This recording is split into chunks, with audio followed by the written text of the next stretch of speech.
Bienvenidas las personas participantes que nos acompañan el día de hoy.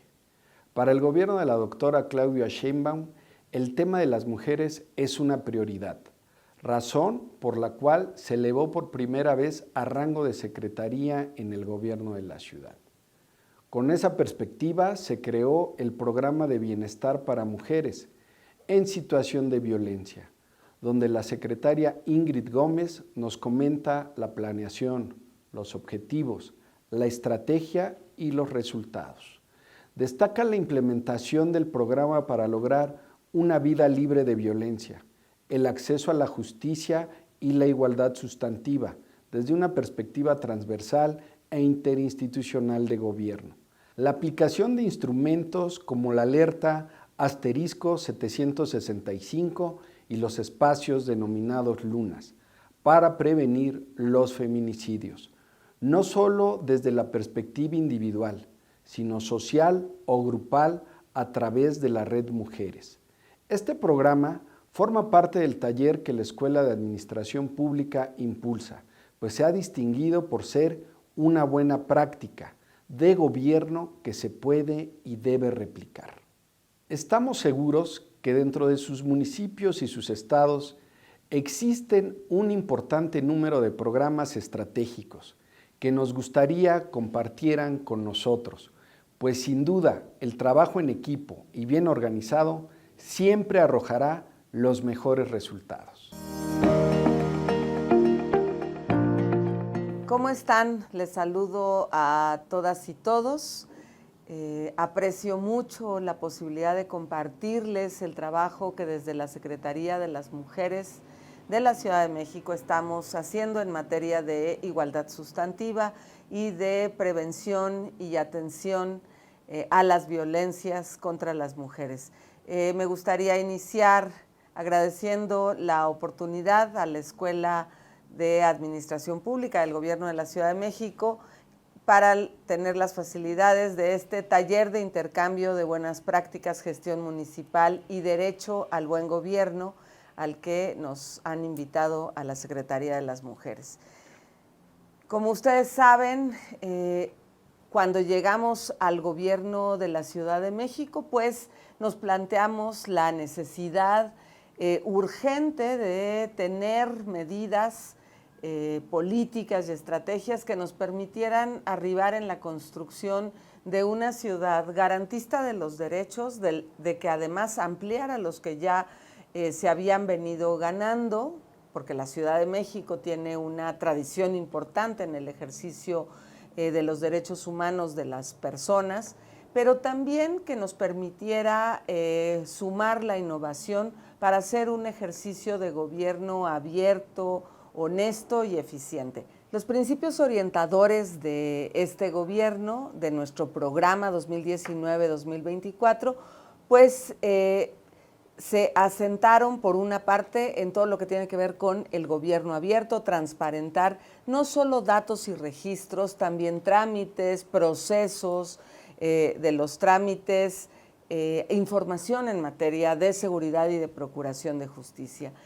Otro de los principios tiene que ver con la innovación, que ha sido también pues una de las banderas del ejercicio de gobierno, que es cómo se incorpora la ciencia, la tecnología, la investigación, las nuevas tecnologías virtuales, informáticas, para eficientar el ejercicio del gobierno, pero en todos los procesos. La igualdad como un principio orientador fundamental, porque lo mencionábamos, somos una ciudad de derechos y los derechos tienden a cerrar brechas, tienden a atacar pues la discriminación y por lo tanto a fortalecer todas las estrategias en materia de igualdad. Honestidad y por eso la necesidad de transparencia, de rendición de cuentas y de procesos que queden muy claros, sobre todo en el ejercicio de los recursos. Y el otro principio orientador tiene que ver con la sustentabilidad. Una importante parte del suelo de la Ciudad de México es un suelo de conservación ambiental que provee de grandes servicios ambientales a la ciudad, como no solo la belleza visual, sino la recarga de los mantos acuíferos, la recarga de carbono, y es necesario pensar en esta ciudad como una ciudad sustentable y que además se sostenga a lo largo del tiempo esta sustentabilidad para goce de las nuevas generaciones.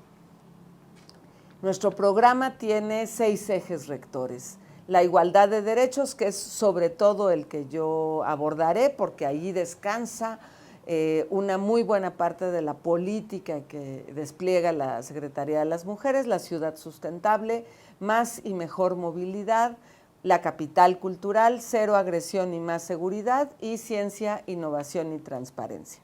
Nos referiremos en este momento a cuáles son, después de este eje transversal que es la igualdad de derechos, cuáles son los principales objetivos de nuestra Secretaría, que además hay que decir que se convierte o se eleva a rango de Secretaría toda la política pública en materia de atención a mujeres, desde el eje de la igualdad sustantiva, así como todo lo que tiene que ver con el combate a la violencia contra las mujeres. Bueno, por un lado, uno de los grandes objetivos tiene que ver con cómo promovemos estrategias y acciones en materia de prevención, la atención oportuna de la violencia contra las mujeres, para lograr una ciudad segura, libre de violencia para las mujeres y las niñas que viven o transitan en la Ciudad de México. Hay que decir que en la Ciudad de México somos alrededor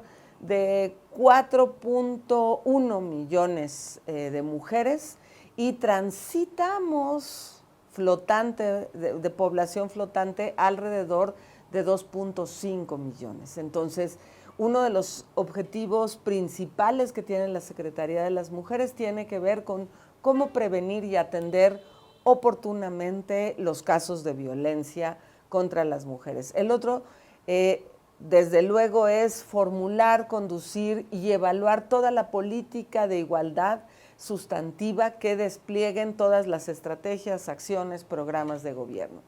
Y otro de los principales objetivos, muy conectados con estos dos, porque por un lado está la violencia y por el otro lado es cómo de manera transversal, porque esta no es solo la tarea de la Secretaría de las Mujeres, sino cómo de manera transversal todas las dependencias de la administración pública incluyen el eje de la igualdad sustantiva entre hombres y mujeres. Y aquí el otro objetivo tiene que ver con cómo orientamos a los entes de la administración pública para fortalecer esas capacidades institucionales que les hagan incorporar la perspectiva de género de manera transversal en todos sus programas e incluso en sus presupuestos.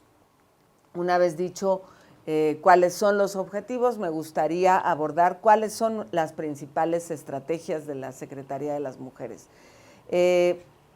Acabamos hace un par de meses de estrenar nuestra línea de atención a emergencias para mujeres, el asterisco 765, me voy a referir a cada una de ellas. La creación de esta red de unidades territoriales de atención y prevención a la violencia de género en las 16 alcaldías, mejor conocidas como las Lunas. La estrategia de abogadas de las mujeres en el Ministerio Público, la red de mujeres por el bienestar y todo lo que tiene que ver con la transversalización de la perspectiva de género, que por un lado es la capacitación, el monitoreo y los presupuestos de género. Empezaré quizá con nuestra estrategia más nueva. La lanzamos el 25 de julio de este año y se impulsa a partir de la necesidad de ir también completando todas las acciones que tenemos en materia de la alerta por violencia contra las mujeres que se declaró en noviembre del 2019. ¿Qué es la línea SOS Mujeres con la marcación asterisco 765? Primero decir que es una línea a la que nos podemos comunicar las 24 horas del día, los 365 días del año y desde cualquier teléfono móvil y también fijo. teléfono móvil, no importa la telefonía.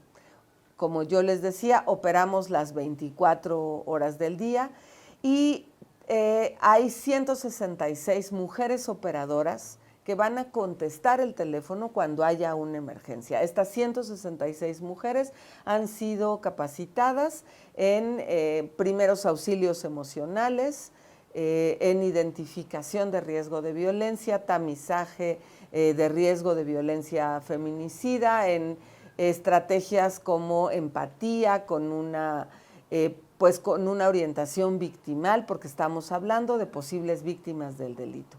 Una vez que una mujer hace una marcación y que dice que tiene una emergencia, hay toda una coordinación de servicios desde que inicia el proceso de atención a la llamada hasta que culmina con diferentes estrategias de atención especializada. Creo que este es uno de los puntos centrales.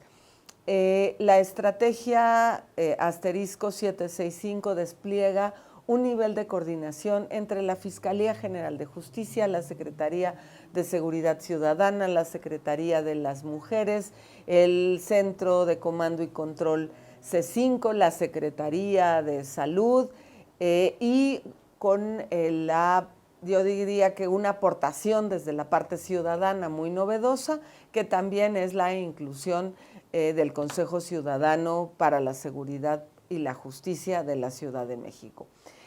Todos los protocolos despliegan atención especializada. Yo les decía, una vez que haya una marcación, puede ser atendida la emergencia con servicios médicos de urgencia como paramédicos, ambulancias, por si hay una lesión que no pueda ser tratada en lo posterior, sino tenga que ser hospitalizada. Y ahí la mujer también va a recibir todo un protocolo de atención y de vinculación de acuerdo a la norma oficial mexicana 046, que prevé la atención de los casos de violencia y violencia sexual contra niñas, mujeres, adolescentes.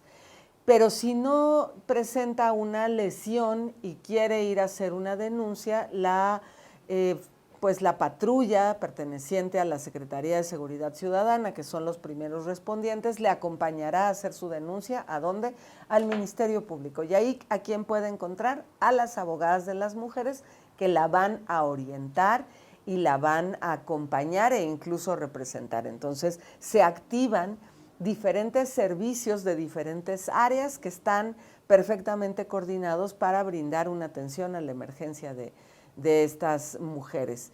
Puede suceder que en el momento en que esté en la fiscalía, la mujer, porque es un tema de violencia y nunca son fáciles estos incidentes, diga, no, yo ya no quiero denunciar.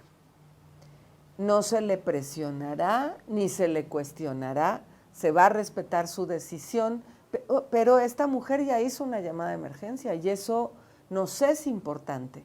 Va a haber un seguimiento a este caso por la negativa a hacer una denuncia, se le van a ofrecer medidas de protección y entonces puede haber un traslado a los centros de justicia para mujeres o puede existir una derivación a los centros de atención a víctimas y ahí puede iniciar procesos de atención especializada, trámite de medidas de protección.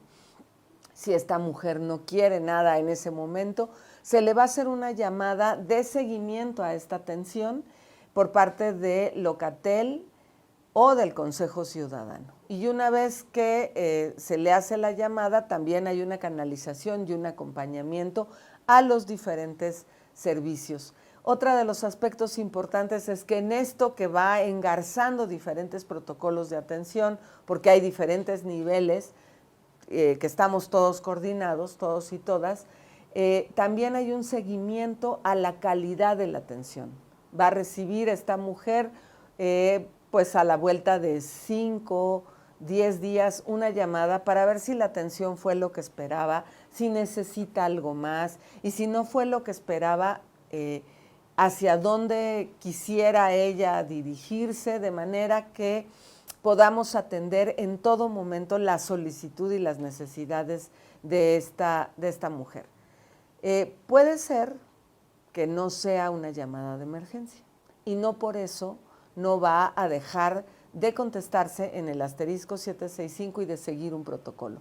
Si no es una llamada de emergencia, va a ser transferida a Locatel para recibir una atención de primer contacto en materia médica, psicológica o legal.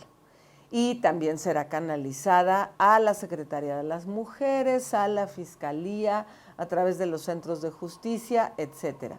Las mujeres que están llegando dentro de este protocolo a la Secretaría de las Mujeres son aquellas que de inicio, cuando hicieron su llamada, fueron catalogadas como de riesgo de violencia feminicida. A la fecha, la Secretaría de las Mujeres está atendiendo casi 700 casos de riesgo de violencia feminicida de estas mujeres. Hay que decir que no todos los casos son de la Ciudad de México, hay una parte importante, quizá un 10% de mujeres que se enteraron de la línea y que llamaron y cuyos casos no están en la Ciudad de México, están en el Estado de México la mayoría. Nada más ahí enfatizar que estamos en plena coordinación con aquellos organismos y entes especializados para la atención a mujeres del Estado de México en la zona conurbada, pero también del Estado de Morelos y del Estado de Hidalgo, si fuera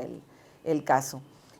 Habrá que resaltar que quienes estamos formando parte de este protocolo, pues no solo hemos tenido la capacitación y la especialización para hacer de esta atención una atención empática, con perspectiva de género, interseccional, intercultural, porque en el caso de que tengamos mujeres indígenas, siempre buscaremos pues que puedan ser atendidas en sus lenguas de origen y que les sea explicado todo por un traductor o una traductora, que normalmente echamos mano de la Secretaría de Pueblos y Barrios Indígenas. Y por eso es que además esta atención pues está perfectamente centrada en un principio pro persona de derechos humanos. Y bueno, pues lo que yo les decía, toda la coordinación interinstitucional, porque somos muchas instancias quienes estamos dando servicios especializados de atención a las emergencias o no emergencias a partir de la plataforma asterisco 765, pues estamos en una estrecha coordinación, revisamos casos, incluso vamos revisando qué es lo que va pasando por un caso y cómo va atravesando todas las instancias de atención y de coordinación. Por eso es importante que nos tengan confianza y que sepan las mujeres que el asterisco 765 está ahí en alerta por ellas y para servirles. Nos está dando resultados esta línea, me parece que pues muy importantes en materia de la atención a emergencias.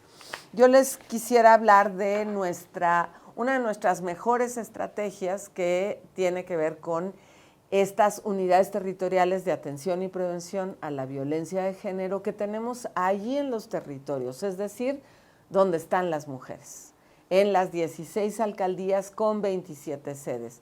Hay que señalar que nuestra estrategia está centrada en la prevención de los feminicidios. ¿Y cómo prevenir desde el ámbito territorial pues lo lamentable y doloroso que son las muertes violentas de mujeres? Pues con una estrategia, primero, de detección temprana del riesgo de violencia. Segundo, de un tamizaje de riesgo de violencia feminicida. Y tercero, un programa integral de atención. Este modelo de gestión que implica todo un modelo de atención inicial, donde se conjugan estos tres aspectos de los que yo les hablaba, pues inicia con una entrevista a profundidad donde se valora cuál es el riesgo de violencia, ¿no? Y se valora a partir de narrativa de los hechos, de narrativa de cuál es el perfil de la persona víctima, si es menor de edad, si es mayor de edad, dónde ocurrieron los hechos, que tiene que ver más con el contexto, si fueron en la familia, si fueron en la casa, cuál es la relación con la persona agresora, si lo conoce, si no lo conoce, si mantuvo una relación de pareja y ya no, o está en pareja y vive con él, hay hijos, no hay hijos, es decir, se va construyendo toda la historia de dónde se está dando la violencia contra esa mujer y se hace una valoración de riesgo también en base a las características. Cuál es el nivel de escolaridad, si trabaja o no trabaja, si percibe más allá de un salario mínimo, si no, si además está encargada de los trabajos de cuidados y domésticos de su familia, etcétera, etcétera, que nos puedan ir diciendo cuál es la capacidad de estas mujeres de hacer frente a los eventos de violencia. Y así detectamos un nivel de riesgo crítico. Cuando detectamos un nivel de riesgo crítico, hacemos un tamizaje inmediato de riesgo de violencia feminicida. Si detectamos este riesgo, se desencadena toda una estrategia de atención de emergencia y oportuna. No quiere decir que dejemos de atender los otros casos. Lo que pasa es que esta se desencadena como una atención emergente porque lo que estamos viendo allí es un riesgo de que se comprometa la integridad física y o la vida de estas mujeres. Entonces es importante que las mujeres se vayan de la luna con un plan de seguridad, con un programa de seguimiento telefónico o presencial semanal, con un programa de asesorías jurídicas que pueden tener la consecuencia de una carpeta de investigación, pero si no, pues las medidas de protección, la terapia psicoemocional, que esto es muy importante para fortalecer a las mujeres en su toma de decisiones, y un apoyo económico mensual, que es nuestro programa de bienestar para las mujeres, que brinda transferencias económicas hasta por un salario mínimo, hasta por 6 meses a las mujeres, de manera que puedan ellas tener un salario mínimo para fortalecer o por lo menos pues dar los primeros pasos en términos de su autonomía económica.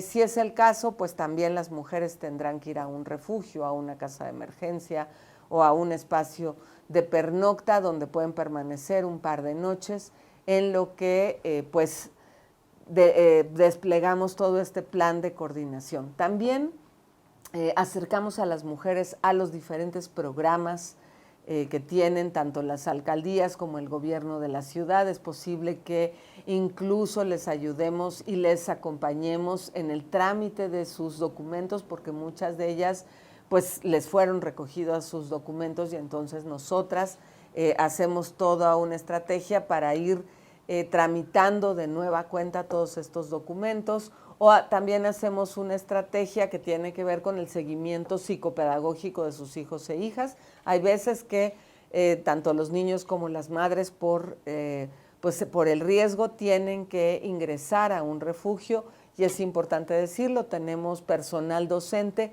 pero este personal docente tiene que visitar las escuelas de los niños y las niñas para construir una estrategia pues de seguimiento psicopedagógico y que no pierdan sus procesos escolares. Como ven, pues estamos hablando de una atención muy integral en lo que hacemos a partir de las lunas.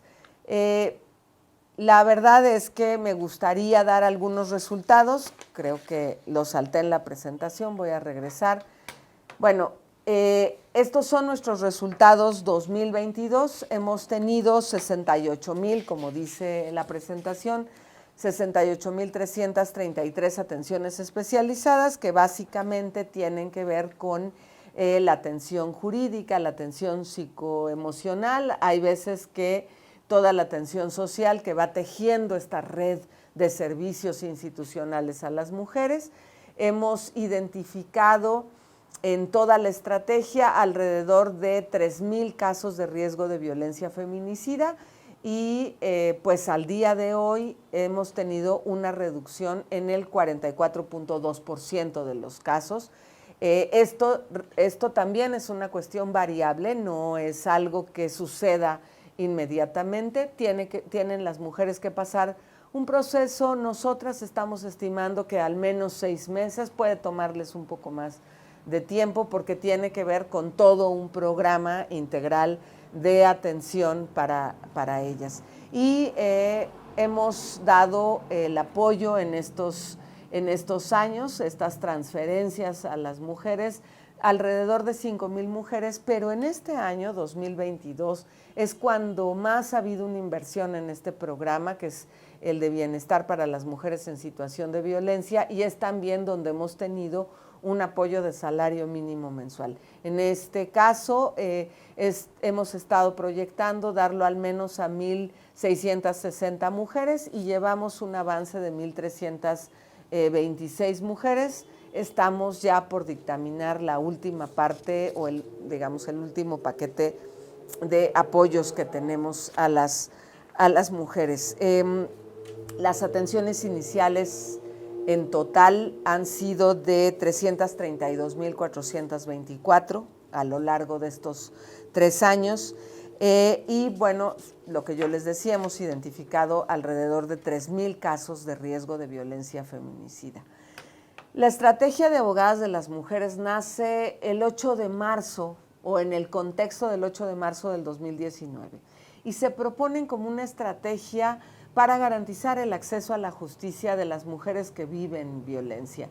Se despliegan por todas las agencias territoriales del Ministerio Público, es decir, las que están allí en las alcaldías y las especializadas en materia de delitos sexuales, de procesos de lo familiar y de adultas y adultos mayores. ¿Qué están haciendo nuestras abogadas? Pues pueden dar orientación y asesoría, también pueden representar a las mujeres o simplemente pueden apoyarlas en la apertura de su carpeta de investigación. Tenemos 148 abogadas de las mujeres que además tienen una especialidad en temas de justicia, de derecho, pero con perspectiva de género. Estas 148 abogadas están distribuidas en 64 fiscalías.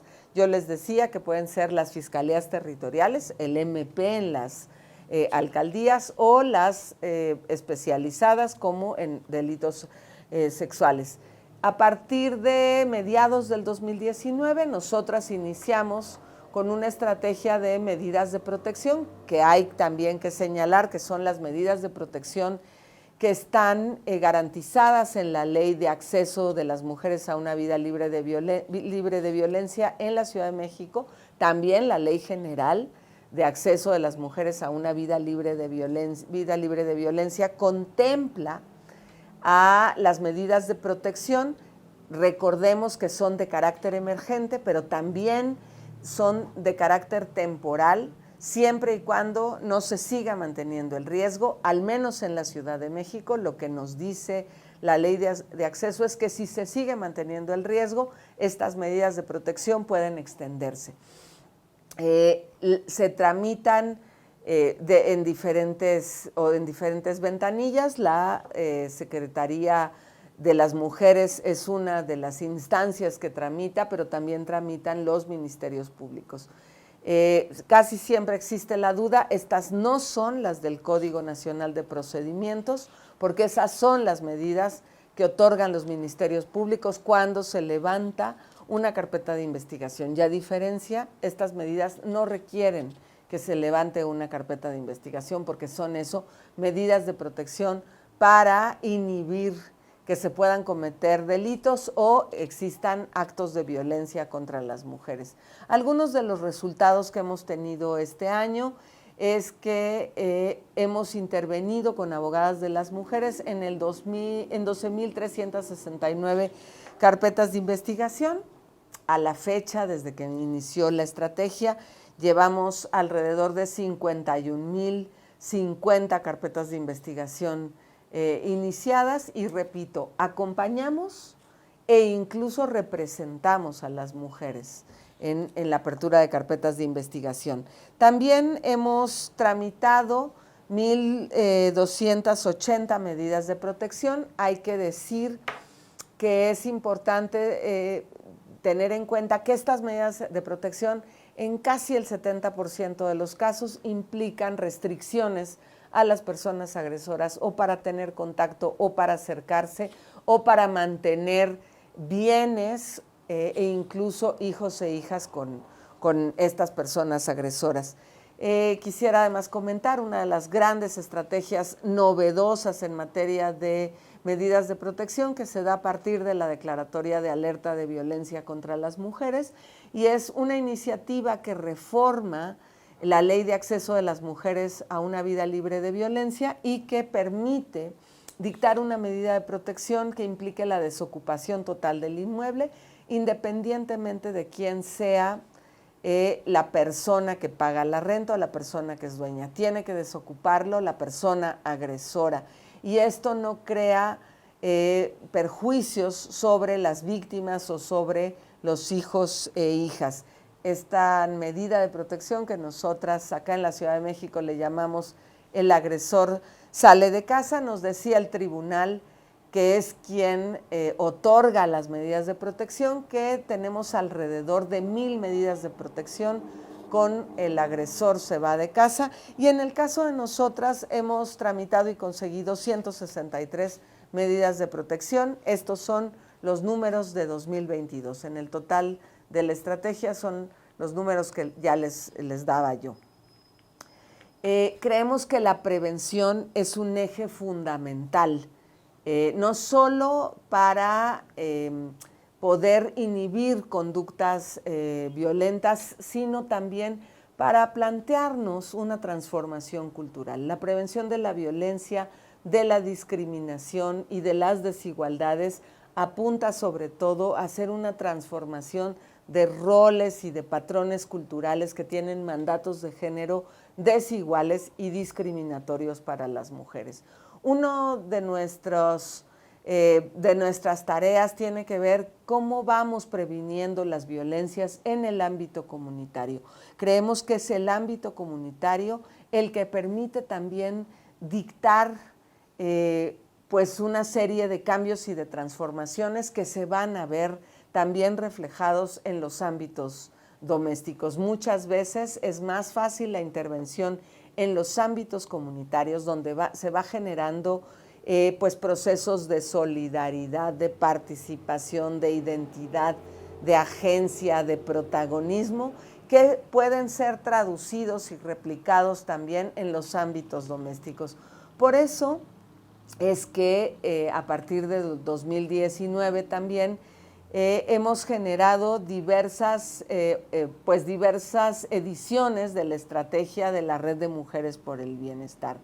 Quisiera yo centrarme en lo que hemos hecho en este 2022 y que tiene que ver con que, para empezar, pues focalizamos el número de colonias a atender. Estamos en cerca de 190 colonias que son las que concentran los más altos índices en materia de violencia familiar y de violencia sexual. Es decir, son colonias altamente inseguras para nosotras las mujeres. Pero también, como hay un alto índice en materia de violencia familiar, representan un reto en esto que yo les hablaba de cómo transformamos conciencias, cómo interpelamos a las familias y cómo intervenimos desde lo comunitario hasta lo doméstico. Y sobre todo estamos haciendo información a las mujeres sobre sus derechos y los servicios en materia de atención a la violencia, porque necesitamos no solo ir deconstruyendo que la violencia se naturaliza o se normaliza como parte de las relaciones cotidianas, sino una vez que estamos haciendo esto, saber dónde podemos acudir por ayuda, que esto también es muy importante, ¿no? Porque no queremos contar mujeres, queremos en todo caso fortalecer las propias pues características personales para beneficio de las comunidades y beneficio de las familias. También identificar de manera oportuna la violencia contra ellas. No entregamos una cartilla nada más, sino hacemos una entrevista, platicamos con las mujeres que nos abren su casa y que nos cuentan sus historias, porque lo estamos haciendo casa por casa en alrededor de 190 colonias con estos índices que yo ya les mencionaba. Identificamos si hay violencia, si requiere atención, dónde puede acudir, si es el caso les acompañamos, si es una atención de emergencia, también tenemos un protocolo con la red para que pues se haga una atención de emergencia.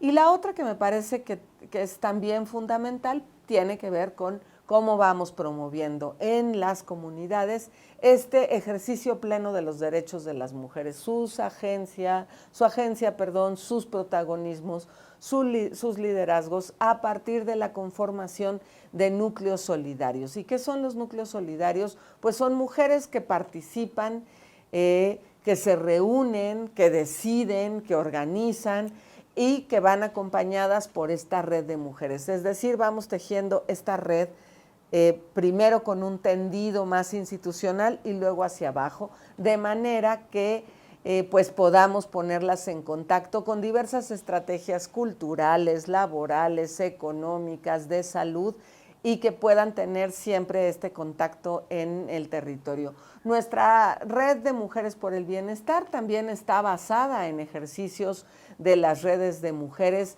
no solo en el país, como pueden ser las redes de mujeres constructoras de paz, sino en otros ejercicios que han dado o que han sido muy exitosas estas prácticas en Latinoamérica como en Colombia. ¿Qué tenemos?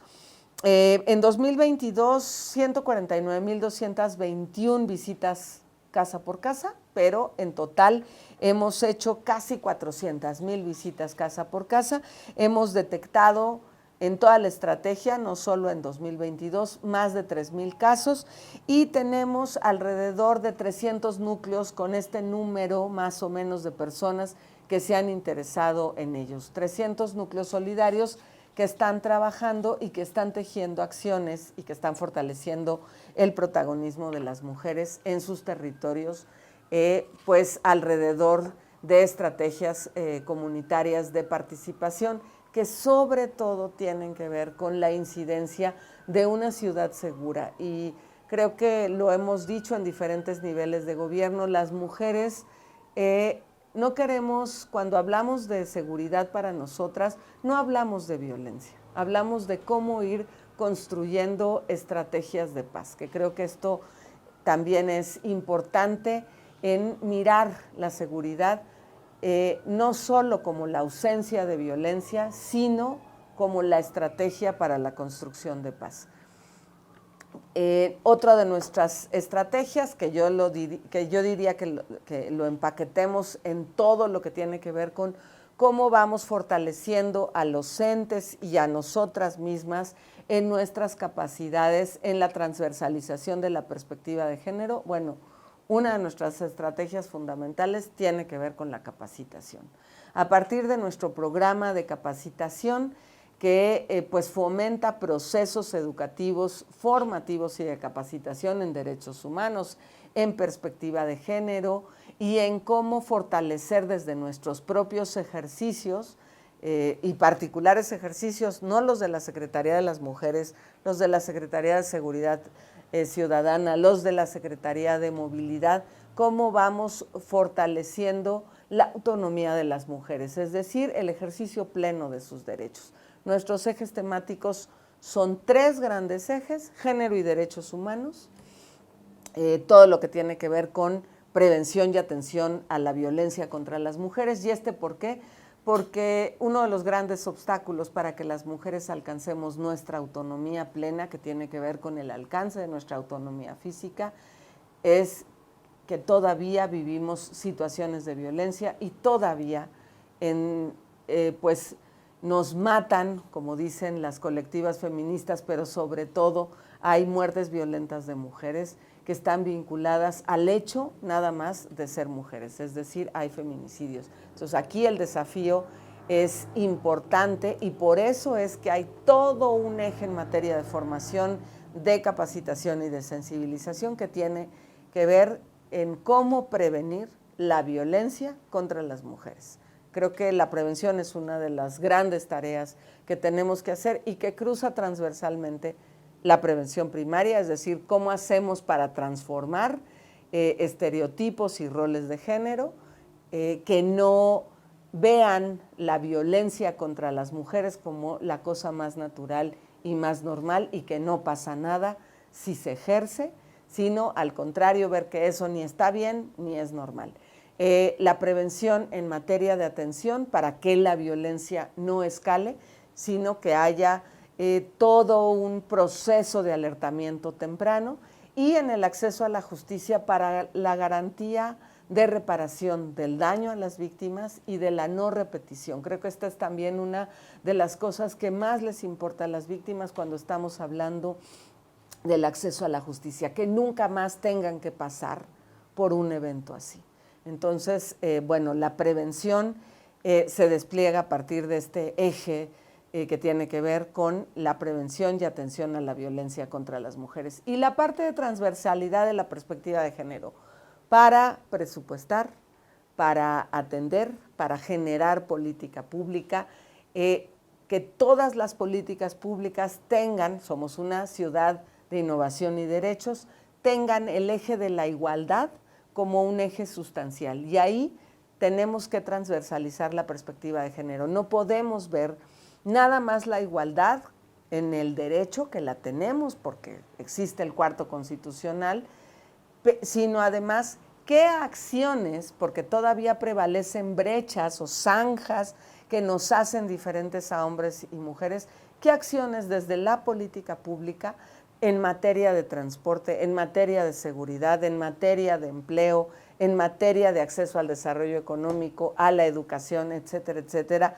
tenemos que hacer para cortar esas brechas de desigualdad. Y aquí es importante que esta capacitación identifique no solo cuáles son las brechas en nuestro campo, sino qué podemos hacer para irlas zanjando, qué podemos hacer en materia presupuestal para poner allí los recursos en programas que efectivamente tengan un impacto en el cierre de esas brechas de desigualdad. Y también el seguimiento a partir de indicadores que veamos, no solo la ejecución, sino el impacto de todas nuestras políticas para el cierre de brechas de desigualdad. Y bueno, pues allí, además de hacer la capacitación, estamos llevando un monitoreo fundamental también para el ejercicio de los recursos en materia del presupuesto y de las acciones. Por un lado, lo que se presupuesta, y por otro lado, las acciones, y que éstas vayan enfocadas al cierre de brechas de desigualdad. Un ejemplo, por ejemplo, decimos, vamos a presupuestar como una estrategia importante en el cierre de brechas de desigualdad, recursos para los centros de atención a la infancia o los centros de desarrollo infantil. Eso, ¿cómo impacta en la vida de las mujeres? Reconociendo que el 40% de las mujeres en la Ciudad de México pues trabaja además de trabajar fuera de su hogar, tiene que llegar a su hogar y hacer las labores de trabajo doméstico y de cuidados, que esas son fundamentales para sostener la vida de las personas. Todas y todos requerimos cuidados, pero hay quienes requieren cuidados, más cuidados o especiales, como los niños y las niñas, como las personas con discapacidad, como las y los adultos mayores, porque tienen un nivel de dependencia. Y entonces, cuando pensamos en cerrar brechas de desigualdad y ponemos dinero en los centros de desarrollo infantil, tenemos que estar pensando el impacto que estamos teniendo a partir de promover una acción que impacta en el trabajo de cuidados de las mujeres. Esto solamente se logra con la capacitación, con el monitoreo y con un seguimiento al presupuesto que hacemos desde nuestro eje de igualdad sustantiva, donde todo lo que tiene que ver con formación para la transversalización de la perspectiva de género es la punta de lanza. Algunos números ahí. Llevamos 106,111 personas capacitadas. Estamos poniendo énfasis en que las personas capacitadas también sean nuestros compañeros hombres operativos o desde la toma de decisiones en la administración pública, y hemos tenido pues un buen resultado, como se ve en la gráfica. 67% de este número han sido hombres, 33% son mujeres. ¿Por qué? Porque el tema de la igualdad sustantiva del combate a la violencia no es un tema de mujeres, es un tema de hombres y de mujeres, porque podemos hacer transformaciones y cambiar una cultura patriarcal y desigual que no beneficia tampoco a los hombres. Tenemos en ese sentido dos cursos, 2 talleres que tienen que ver con paternidades responsables, y ahí volvemos a recuperar la necesidad de los cuidados y cómo estos, a partir de las paternidades, de la crianza de los hijos e hijas, se pone en el centro como una acción poderosa que puede ayudar a que las mujeres que llevan una carga importante en el trabajo de cuidados puedan reducir este trabajo, pero además compartirlo con otros miembros de la familia, sus parejas, y que a partir del ejercicio de una paternidad responsable y libre de estereotipos también se revaloren los cuidados, porque los cuidados parecería que están solo en el ámbito pues muy, muy doméstico y no trascienden a esferas en donde tienen un impacto directo, como la esfera económica. Y el otro tenemos políticas de cuidado y autonomía económica de las mujeres, va muy ligado. Las mujeres, siempre que pensamos en cómo sumarnos al mercado laboral o actividades de desarrollo económico, estamos pensando cómo hacer compatibles estas actividades de desarrollo con nuestras tareas de cuidados. ¿Por qué? Pues porque tradicionalmente estamos asumiendo las tareas de cuidados y de trabajo doméstico, que la importancia de ponerlas al centro es el papel que juegan, pues sobre todo en la reproducción de la vida de hombres, de mujeres, de niñas, de niños, de adolescentes y de personas adultas mayores. Estas son, desde la Secretaría de las Mujeres, un eje que tiene que ver con vida libre de violencia, el otro con acceso a la justicia a partir de nuestras abogadas, de nuestros espacios de refugio, y otro eje importante que tiene que ver con igualdad sustantiva, donde estamos poniendo el acento en los procesos de capacitación, de formación y de sensibilización. Y a partir de este año, estos procesos los estamos abriendo con nuestro programa institucional de capacitación a quienes no son personas servidoras públicas, que pueden ser pues población en general, y cada vez se van a ir abriendo mejor. Acompañamos a esta estrategia, que es la de formación, pues con nuestro centro de documentación que tiene la Secretaría de las Mujeres, donde tenemos información no solo a partir de libros, sino de diferentes publicaciones, publicaciones de buenas prácticas, de estrategias de atención, etcétera, que se dan en el país, en América Latina e incluso en el mundo. Y pues publicamos un boletín también con diferentes temas. Tenemos un boletín de cuidados, tenemos un boletín sobre el ejercicio del derecho al voto de las mujeres, un boletín también que habla de las mujeres, de la diversidad, de sus necesidades, de la atención a la violencia, de la prevención y de la discriminación hacia ellas.